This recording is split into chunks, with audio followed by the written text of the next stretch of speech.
Apple has finally put a touchscreen on the Mac. Sort of. This is the MacBook Pro, and this is the Touch Bar. It's a thin touchscreen strip that runs from one edge of the keyboard to the other, replacing the not very functional strip of function keys that have been there for years. At its simplest, the Touch Bar is a set of digital buttons that change from app to app. So you get archive and send buttons in Mail, forward and backward buttons in Safari, and so on. But the Touch Bar is much more than that. In fact, it's often better to think of the Touch Bar as a little touchscreen portion of every app, and as a series of ever-changing keys on your keyboard. I've been using the Touch Bar for a week now, and I have mixed feelings about it. In some apps, the Touch Bar makes itself immediately useful, creating clear keyboard shortcuts and letting me get my work done faster. But there are a lot of other places where the Touch Bar is too complicated or just fails to make itself useful. On the right side of the Touch Bar is an always available set of buttons for controlling brightness and volume and activating Siri. You can change these, which is good because I never use Siri and would rather put something I do use there, like Spotlight. These buttons take a little getting used to, but I'd almost completely adjusted to them within a day. They aren't better than physical keys, but they aren't any worse either. That brings us to the middle of the Touch Bar, which is where the real action is. Third-party developers will be able to customize this to suit their apps, but for the time being, I've only been able to test what Apple's apps are doing. I found the Touch Bar most useful when it just served as a simple series of buttons. That way I could get used to them just like anything else on the keyboard. In Mail, I quickly picked up where the archive and spam buttons were and used them to just jam through my inbox. There's this emoji key when you're typing, which everyone I showed to loved. And there's this great button in Photos that flips between your edited image and the original. I love that. Other buttons help provide some context, so Maps lets you filter by coffee shops or restaurants or hotels, and Safari will show you a preview of every tab you have open. I never actually used that, but I can imagine other people liking it.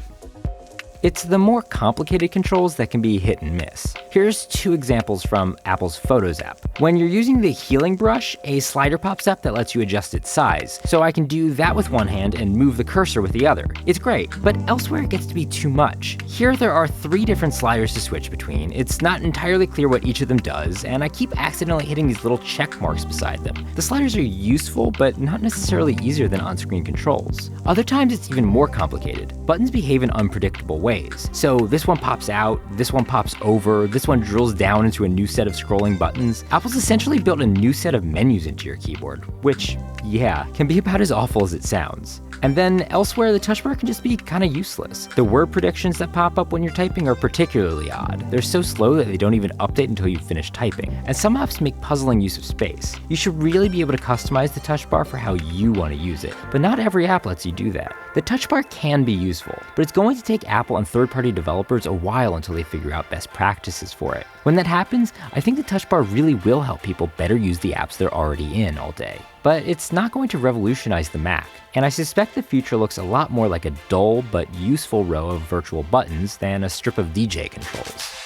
Okay, so we already have a video covering the MacBook Pro without a Touch Bar, and you should check that out for a detailed look at the computer's hardware. I'll just give you the quick version. This is one of the nicest laptops Apple has ever made. Which is to say, it's one of the nicest laptops anyone's ever made. It's impressively small, has an incredible screen, and I even love the shallow new keyboard. Now for the differences. This higher end version has a Touch ID fingerprint sensor. It's better than typing in a password, though for some reason macOS doesn't always give you the option to use it. Having 4 USB-C ports instead of 2 is a bit more convenient, but not that much more convenient because you're still going to need new adapters and cables for everything. For the most part, this is a fast laptop, but if you're looking for serious pro work, your mileage will vary. I was able to get pretty smooth playback editing 1080p video in Premiere, but I wasn't able to handle 4K. This laptop is well made in the way that Mac laptops always have been, and I'm sure a lot of people will like it for that reason alone. But it feels like this incarnation of the MacBook Pro is shooting for a future it can't quite reach, one where it can be impressively thin and powerful enough for pros, where it can be super light and have all-day battery life, where its ports and keyboard morph perfectly to the needs of every user. That future might be out there,